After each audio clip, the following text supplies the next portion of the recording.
white leaf. We're moving closer. Just a little bit, little bit, little bit, little bit. Can I get a little bit closer? Est-ce que la spiritualité et la religion, pour vous, c'est le même combat? Non. Non, non. Pourquoi Moi, je me sens spirituelle, mais je suis affiliée à aucune religion. Et pour moi, c'est pas la même chose. Pour moi, c'est des mots qui se ressemblent, spiritualité et religion. Maintenant, tout dépend des personnes. Ces deux mots peuvent avoir plusieurs significations selon les personnes.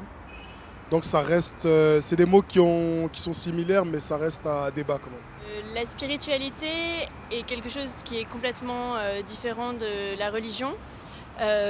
Pardon. La religion, elle dicte nos formes, notre façon de vivre, ce qu'on doit manger, ce qu'on doit faire, tout ça. Et la spiritualité, c'est plus quelque chose qui est inné, qui nous guide et qui accepte toutes les religions. Bien sûr, il y a du spirituel dans la religion, mais est-ce que c'est le même combat? Je ne pense pas. Je ne crois pas en un Dieu en particulier, je crois en la spiritualité et comme quoi c'est les âmes de toutes les personnes qui se retrouvent dans une force supérieure. Et je ne crois pas en une force supérieure en fait. Pensez-vous que les guerres menées au nom des religions sont ordonnées par Dieu? C'est la guerre des hommes, c'est la guerre de l'argent. Donc c'est pour leur bien-être à eux-mêmes et pour le bien-être de leurs idéaux qui sont en train de faire ça. Il n'y a pas d'histoire de Dieu à l'intérieur. À aucun moment il s'est manifesté pour dire faisait la guerre. C'est eux-mêmes qui se sont dit ça parce que généralement c'est économique, c'est une question d'argent. À part au début, quoi, il y a la différence avec les fils de Caïn et puis les autres. Mais après, par la suite, c'est pas Dieu qui justifie les guerres. Je pense que l'être humain mène ses guerres et trouve comme prétexte Dieu, parce qu'il ne va pas se jeter le bâton, mais il va prendre Dieu comme prétexte en disant que du coup la guerre qui est menée est une bonne guerre parce qu'elle a été dite par Dieu. Je crois que les guerres qui sont menées au nom de la religion sont à la fois, presque politisées. Parce qu'il y a un acte additionnel effectivement à la politique qui est cautionné par la religion.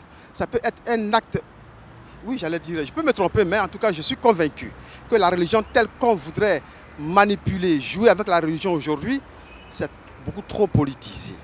Et aucun Dieu, il existe, même n'engage que ceux qui n'y croient pas, mais Dieu, il existe. Même si la philosophie aujourd'hui soumet Dieu, sinon l'absolu à la discussion.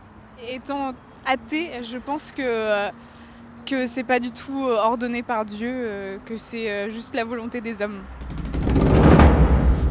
Est-ce que vous connaissez des héros du continent africain? Alors je n'ai vraiment pas connaissance. Non. Dites-moi si peut-être quelques noms vont me parler. Bah oui, il y a...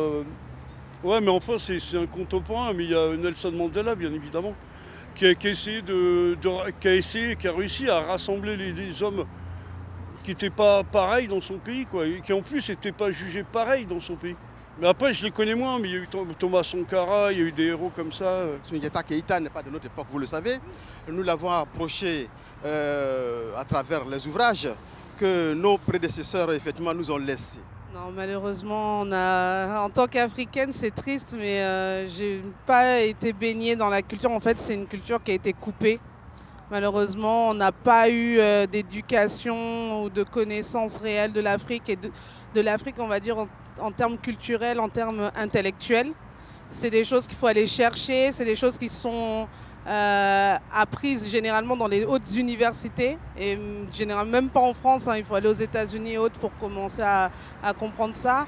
Et quand on essaye de chercher par soi-même, il y a tellement chacun son récit qu'on n'arrive pas réellement à savoir qu'est-ce qui est vrai et qu'est-ce qui est faux. Donc c'est dommage. En tant qu'Africain, Africaine, on ne connaît même pas nos richesses culturelles et intellectuelles.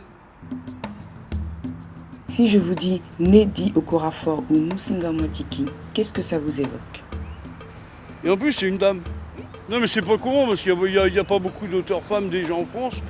Alors, a fortiori en Afrique, bien sûr que c'est une bonne chose. Bien sûr, la littérature, ça ne va pas être un truc d'homme blanc, quoi. À la base, la littérature, ça doit être universel. Donc je la connais pas, mais oui, ça me donne très envie de lire ce qu'elle dit. 1536, le désert du Sahara est un champ de bataille d'une violence indicible. Sur plusieurs fronts, Peuls, Rouges, Madenka et Touareg, tous de farouches animistes, combattent pour l'honneur, la liberté des leurs et contre l'anéantissement. En 1536, les Amargales ou extraterrestres atterrissent dans le désert du Sahara et mêlent leur technologie avancée à celle rudimentaire des belligérants terriens. Action, aventure, découverte et montée d'adrénaline sont au rendez-vous pour le lecteur.